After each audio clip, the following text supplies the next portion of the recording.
The grand piano sits center stage at Caesar's Palace, Las Vegas. The spotlight catches the rhinestones on his custom jacket as his 77-year-old hands hover momentarily over the keys. These are not the nimble fingers that once danced across the ivories with supernatural dexterity. They're gnarled now, joints swollen from decades of arthritis that's worsened with age. For a fleeting second, a grimace of pain crosses his face, but the audience never sees it. The consummate showman adjusts his signature glasses, takes a breath, and plunges into the opening chords. Elton John performs seated these days, his mobility limited by hip replacements and recent surgeries, a stark contrast to the flamboyant performer who once did handstands on his piano in platform boots. Behind the spectacle, beyond the 300 million records sold, beneath the knighthood and accolades, sits a man who has survived everything: addiction, bulimia, suicide attempts, cancer, only to find himself one of the last icons standing in a graveyard of fallen contemporaries. But to understand how we got here, to this moment of painful triumph, we must return to where it all began. This is the story of Reginald Kenneth Dwight, a shy boy from Pinner who transformed himself into Elton Hercules John, a metamorphosis that brought him unimaginable success but extracted an equally unimaginable personal toll. We'll uncover how a piano prodigy transmuted childhood wounds into musical genius, how his meteoric rise coincided with a descent into addiction and self-loathing, and how, against all odds, he emerged on the other side, scarred but standing. If this journey of spectacular highs and devastating lows moves you, tap like so others can find it too. In the post-war austerity of 1947, in the unremarkable London suburb of Pinner, Middlesex, a boy was born who would one day become musical royalty. Yet there was nothing regal about Reginald Kenneth Dwight's beginnings. His childhood home at 55 Pinner Hill Road was modest, a semi-detached council house where the piano in the front room would become both escape and salvation. The household was ruled by his father, Stanley, a Royal Air Force officer whose rigid military bearing extended to his parenting style. "I was afraid of my father," Elton would later recall. "I was walking on eggshells the whole time." Stanley rarely showed affection, criticizing rather than praising, absent more often than present. When he was home, the atmosphere chilled. Young Reggie learned to listen for the sound of the garden gate, a warning to modify his behavior before his father entered the house. His mother, Sheila, provided little emotional buffer. Though she encouraged his musical talent, her own volatile temperament created an unpredictable household where arguments erupted without warning. The marriage was fundamentally incompatible, Stanley's stiffness against Sheila's more extravagant personality, with young Reggie caught in the crossfire. At age 3, he shocked his family by climbing onto the piano stool and playing The Skater's Waltz by ear after hearing it just once. Rather than a moment of family celebration, his precocious talent became another point of tension. Stanley pushed for classical training and discipline. Sheila saw opportunity for something greater. When Reggie was 11, the fragile family unit shattered completely. Stanley and Sheila divorced, leaving emotional wreckage that would shadow him for decades. His father quickly remarried and started a new family, effectively disappearing from his son's life. The abandonment planted a seed that would later blossom into a desperate need for approval and love, from audiences, from lovers, from the world. On a brisk autumn Sunday in 1958, 11-year-old Reggie sat at the kitchen table, pen in hand, writing in his diary while his mother prepared lunch. The house felt different without his father's presence, lighter in some ways, emptier in others. Through the open window came the sound of neighborhood children playing, their laughter a counterpoint to the silence inside. "You know," Sheila said abruptly, not turning from the stove, "your father never wanted children. I was the one who insisted." The boy's pen stopped mid-sentence. He didn't look up, didn't respond, just absorbed another blow to his already fragile sense of being wanted. This casual revelation, dropped like an afterthought into a Sunday afternoon, would echo through the decades. Later, in therapy, at age 42, he would identify this moment as the genesis of his lifelong belief. I need to perform to be loved. Music became his refuge. At the Pinner County Grammar School, he showed promise, but not exceptional academic ability. It was at the keyboard where he transformed. At 11, he won a junior scholarship to the Royal Academy of Music, traveling alone on the Underground every Saturday morning for 5 years. The classical training gave him technical foundation, but his heart was elsewhere, with Little Richard, Jerry Lee Lewis, and the American rock and roll filtering across the Atlantic. By 15, he was playing piano in pubs on weekends, earning £35, more than his mother made in a week. Music was no longer just escape, it was becoming identity. But beneath the emerging talent lay a profound fear that without music he was unworthy of love. This core wound, the belief that he must perform to deserve affection, would fuel both his astonishing success and his near destruction. London, 1967. The Summer of Love brought psychedelic swirls to the grey English capital as 20-year-old Reggie answered a music newspaper advertisement, "Liberty Records seeks talent." When he arrived for his audition, he was too timid to perform his own material. Instead, he was handed an envelope of lyrics written by another failed applicant, Bernie Taupin, a young poet from Lincolnshire. What began as chance would evolve into one of music's most enduring partnerships. It's a strange thing to meet someone who changes your life entirely, and stranger still when it happens through a random classified ad, Elton reflected decades later. Their collaboration was immediate and almost supernatural. Elton could see the music in Bernie's words instinctively. Their early days working for Dick James Music as staff songwriters paid just £10 a week, with Elton sometimes sleeping in the office bunk room when he couldn't afford the train fare home. This was when Reginald Kenneth Dwight died, at least on paper. In 1968, he legally changed his name to Elton Hercules John, borrowing from Elton Dean, a saxophonist in his early band Blue Sology and Long John Baldry, combining them into the identity that would become legendary. It was more than a stage name, it was a complete reinvention. The shy, chubby boy with thick glasses could hide behind this flamboyant new persona.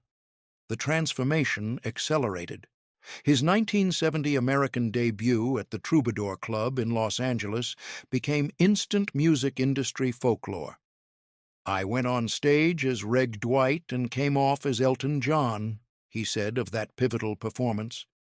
Music critic Robert Hilburn wrote in the Los Angeles Times, "Tuesday night at the Troubadour was one of those special nights that we will still be talking about years from now. The room was filled with industry elite, Leon Russell, Brian Wilson, Quincy Jones, who witnessed the birth of a star. Success came in an avalanche. Between 1970 and 1976, Elton released 12 studio albums. At one point in 1975, he accounted for an astonishing 2% of all global record sales. His 1973 album, Goodbye Yellow Brick Road, spawned 7 hit singles. By age 29, he had achieved more than most musicians accomplish in a lifetime. But as his star rose, darkness gathered at its edges. Fame brought isolation. "The success happened so quickly," he later reflected, "I didn't have time to process who I was becoming." Behind the increasingly outrageous costumes, The Donald Duck suit at Central Park, the Statue of Liberty headdress, the $5,000 mohair suits, lurked the same insecure boy from Pinner. His personal life remained a carefully guarded secret. Though the glam rock era provided some cover for sexual ambiguity, Elton's homosexuality remained publicly unacknowledged. In 1976, in what seemed like an attempt to conform to expectations, he told Rolling Stone he was bisexual, a half-step that satisfied neither the public nor himself. The admission cost him fans in conservative America, yet didn't free him to live authentically. February 10th, 1974, Madison Square Garden, New York City. Backstage, Elton sits alone in his dressing room, surrounded by flower arrangements and telegrams. His rhinestone-encrusted outfit for the night weighs nearly 50 pounds. He's at the absolute pinnacle of his fame. His latest album has just gone platinum. He's sold out the Garden for 4 consecutive nights. A knock at the door. 5 minutes to showtime. As his team rushes in to usher him toward the stage, no one notices him quickly wiping away tears or the empty vodka bottles hidden under a towel. No one sees him duck into the bathroom to purge the anxiety and the meal he's just eaten. The crowd of 20,000 roars as he bounds onto the stage, a perfect picture of confidence and joy. Only he knows about the sleeping pills waiting in his hotel room, the crushing loneliness that follows each show, the paradox of being adored by millions yet feeling fundamentally unlovable. The contradictions multiplied. On stage, he projected boundless energy and confidence. Off stage, he battled crippling insecurity. His fortune grew to unprecedented levels, yet he spent with such abandoned extravagance that even his massive income struggled to keep pace. "I would check into a hotel as Elton John," he once said, "and if the suite wasn't redecorated to my taste within the hour, I would check out." His shopping sprees became legendary. In one 1996 incident, he spent £293,000 on flowers in less than 2 years. But then came the first major crack in the glittering facade. On October 29, 1977, a physically and emotionally exhausted Elton announced his retirement from live performance. "I've been trapped on a treadmill," he told shocked fans at London's Wembley Stadium. "The bug has worn off." He was just 30 years old. Though the retirement would last only 18 months, it signaled the first public acknowledgement that all was not well behind the rhinestones. The 1980s brought commercial decline. His album, Jump Up, in 1982, showed his struggle to find relevance in the new decade. Critics were increasingly dismissive. Fans began to drift away. The boy who had constructed his entire self-worth around being loved through his music faced the musician's ultimate fear: indifference. But then, a darker turn. As his career faltered, his personal demons multiplied. Cocaine, which had been a constant companion since the mid-70s, took center stage. Alcohol flowed freely. Bulimia, a secret he would keep for decades, ravaged his health. "I was consuming massive amounts of cocaine, drinking a bottle of Johnny Walker Black every day," he later revealed. His behavior grew increasingly erratic, flying into rages at the slightest provocation, spending days locked in hotel rooms on drug binges, alienating even his closest friends. In 1984, in a move that baffled fans and seemed to confirm his internal conflict, Elton married sound engineer Renate Blauel in Australia. The marriage lasted just 4 years and later appeared to be an elaborate attempt to convince himself, and the world, that he could conform to heterosexual expectations. "I was living a lie," he would later admit. The pain inflicted on both himself and Renate would become one of his deepest regrets. July 13th, 1990. Stanton House, a rehabilitation facility in Chicago. Elton John, the superstar who had performed for royalty, who owned mansions on multiple continents, who had never heard the word no in 2 decades, sits in a circle with 11 other addicts. He wears no designer clothes, no tinted glasses, no elaborate wigs to disguise his balding head. For the first time in years, he is simply Elton, or, as his identification badge reads, Patient E.J.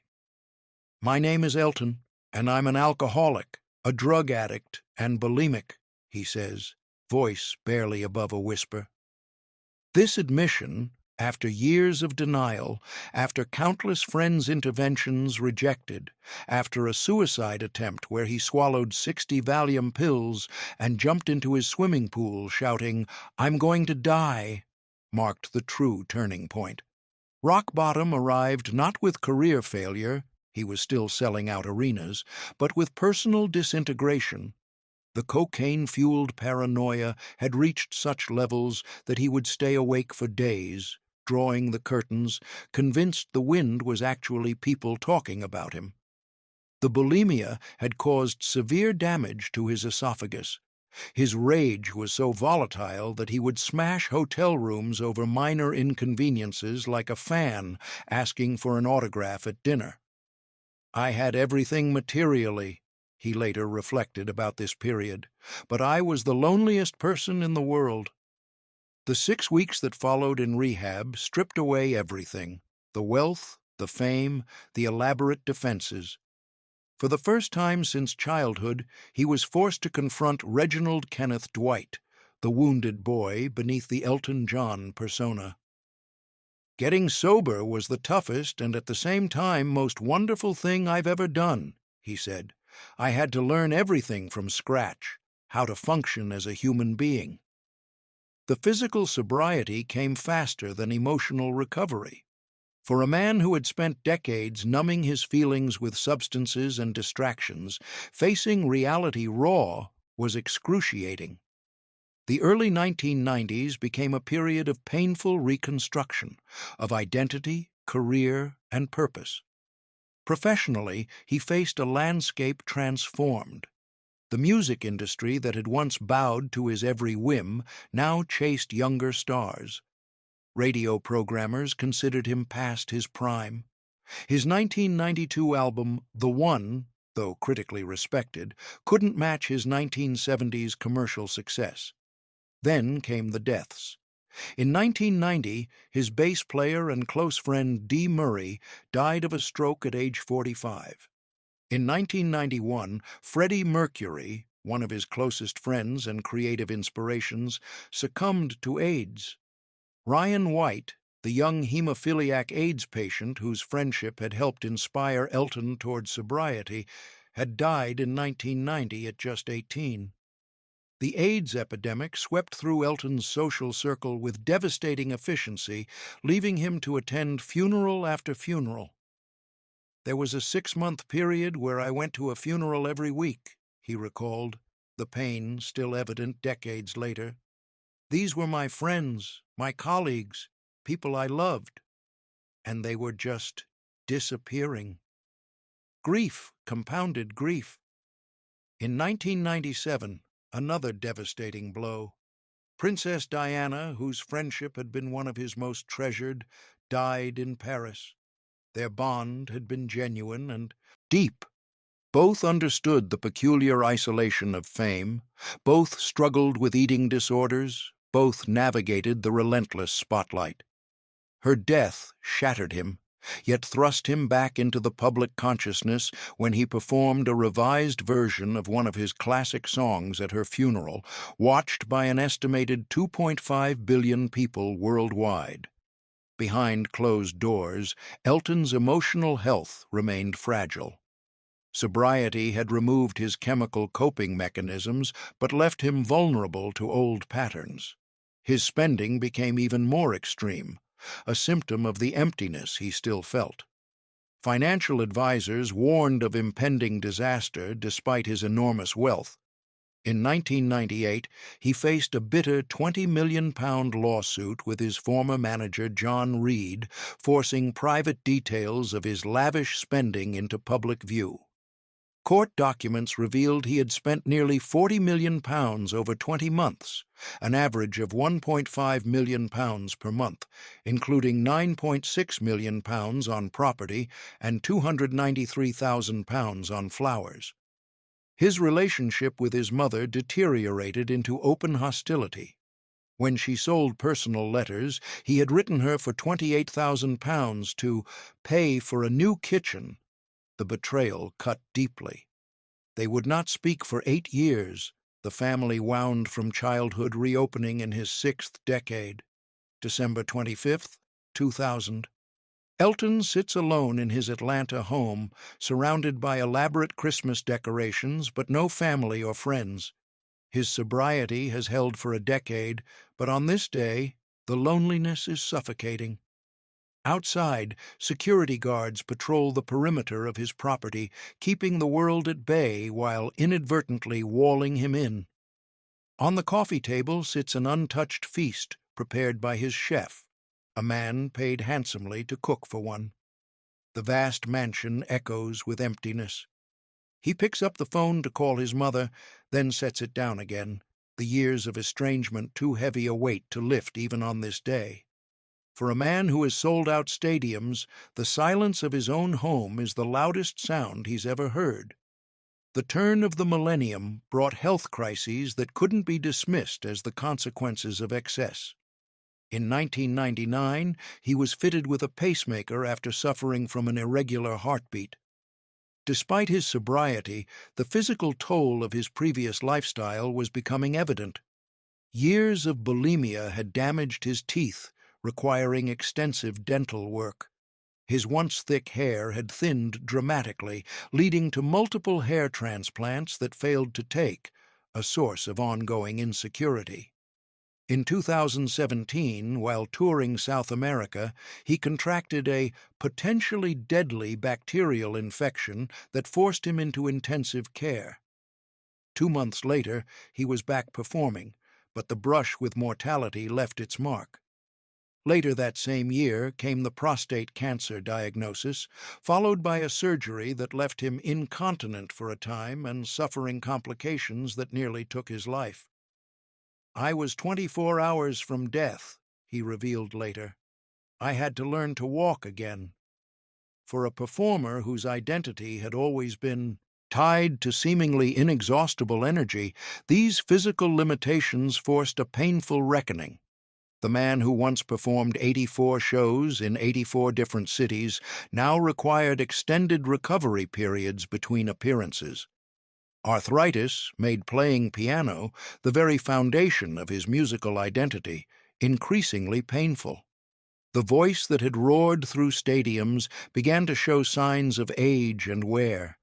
Yet even in this dark night, seeds of redemption were taking root, often in unexpected places. The unlikeliest catalyst for Elton's late-life transformation arrived in the form of David Furnish, an advertising executive and filmmaker 15 years his junior, whom he met at a dinner party in 1993. Unlike previous relationships built on power imbalances and enabling behaviors, this one demanded accountability. "David was the first person who said no to me in decades," Elton reflected. "He wouldn't put up with my tantrums or self-destructive patterns."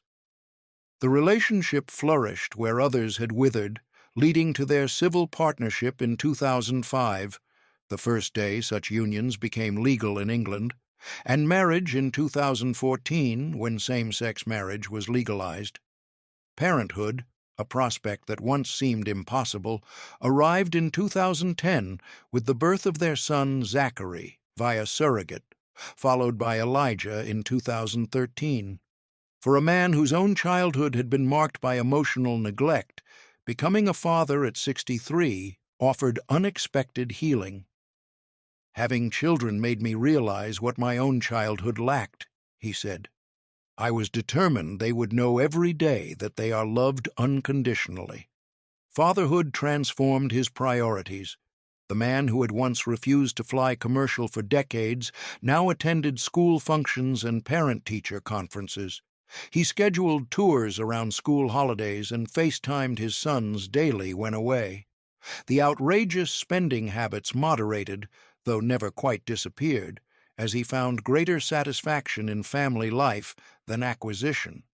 His artistic output found new focus. The 2019 biographical film Rocket Man allowed him to revisit his life story on his own terms, with actor Taron Egerton portraying both his triumphs and darkest moments. Unlike sanitized rock biopics, Elton insisted on an unflinching portrayal of his addiction, bulimia, and self-destructive behaviors. "I haven't led a PG-13 life," he explained during production. His philanthropic work, particularly the Elton John AIDS Foundation, established in 1992, has raised over $600 million and serves as perhaps his most enduring legacy. What began as a response to the loss of friends became a global force in HIV/AIDS treatment and prevention. "The foundation gave me purpose when I most needed it," he acknowledged. "Helping others helped me heal myself." The reconciliations came too, though some too late. His mother Sheila died in 2017 at age 92 after they had cautiously rebuilt their relationship. They never achieved the warm mother-son bond he craved, but the raw hostility had softened to a careful détente. His father Stanley died in 1991 without the reconciliation Elton sought, a wound that never fully healed. His farewell tour, Goodbye Yellow Brick Road, launched in 2018 with plans for 300 shows over 3 years, a schedule ambitious even for performers half his age. The COVID-19 pandemic forced a 2-year pause, during which he faced the reality of advancing age without the adrenaline of performance. When the tour resumed, the physical toll became increasingly evident. At 75, requiring hip replacements and managing chronic pain, he still commanded stages for 3-hour performances, but at what cost? October 14, 2023. The final show of Elton John's touring career unfolds at Dodger Stadium in Los Angeles, an intentional mirror of his career-defining 1975 performances at the same venue. Backstage, physical therapists work on his arthritic hands before he takes the stage. Pain medication manages the discomfort from recent hip surgery. His voice, though lower than in his prime, still carries the emotional resonance that has defined his work for over 5 decades. As he plays the final notes of his last song, tears stream down his face. "I've had enough applause to last 1,000 lifetimes," he tells the audience. "What I haven't had enough of is time with my family." Now, at 77, Elton John embodies both triumph and tragedy. The triumph lies in survival against astronomical odds. He outlived many contemporaries who succumbed to the excesses of rock stardom. He achieved sobriety that has held for over 30 years. He found love that has endured for 3 decades in an industry notorious for disposable relationships. He became a devoted father despite his own childhood wounds. Yet the tragedy persists in the physical pain that rarely leaves him, the result of decades of self-abuse. It lives in the hearing loss from years of performing without protection, the damaged internal organs from substance abuse, the daily medications that keep him functioning. It echoes in his estrangement from some family members who never reconciled before death. It manifests in the knowledge that, despite his hundreds of millions, he can't buy back the years lost to addiction or the physical health sacrificed at fame's altar. Perhaps the deepest tragedy lies in the realization that came too late, that Reginald Kenneth Dwight was always worthy of love, even without the Elton John persona, without the record sales, without the constant performance. "I spent half my life trying to become successful," he reflected recently, and the other half trying to cope with it. The grand piano sits silent now in his Windsor estate. The elaborate costumes hang preserved in climate-controlled archives. The private jets have been sold, the 47-vehicle car collection mostly liquidated. At 77, Elton John's days are quieter. Mornings spent with coffee and crosswords, afternoons with his teenage sons, evenings reviewing foundation work or occasionally playing the piano, though less frequently as arthritis tightens its grip. The boy from Pinner, who once believed he needed to perform to be worthy of love, now finds himself learning in his 8th decade how to simply be. His journey from wounded child to global icon to elder statesman of music spans the full spectrum of human experience: extraordinary success and devastating failure, transcendent joy and crushing grief, self-destruction and redemption. In his willingness to share both the brilliant light and the deepest darkness of his life, he offers us a rare gift: the understanding that our wounds need not define us, though they will always be part of our story. If this exploration of a remarkable life resonated with you, please tap like so others can find it too. Which aspect of Elton John's journey speaks most directly to your own experience? His creative resilience, his struggles with acceptance, his late-life peace, or the price he paid for fame? The most powerful stories are those that help us understand our own. In the end, perhaps the true miracle isn't that a shy boy from the suburbs transformed himself into Elton John, but that Elton John, after decades of running from himself, finally found the courage to become Reginald Dwight again.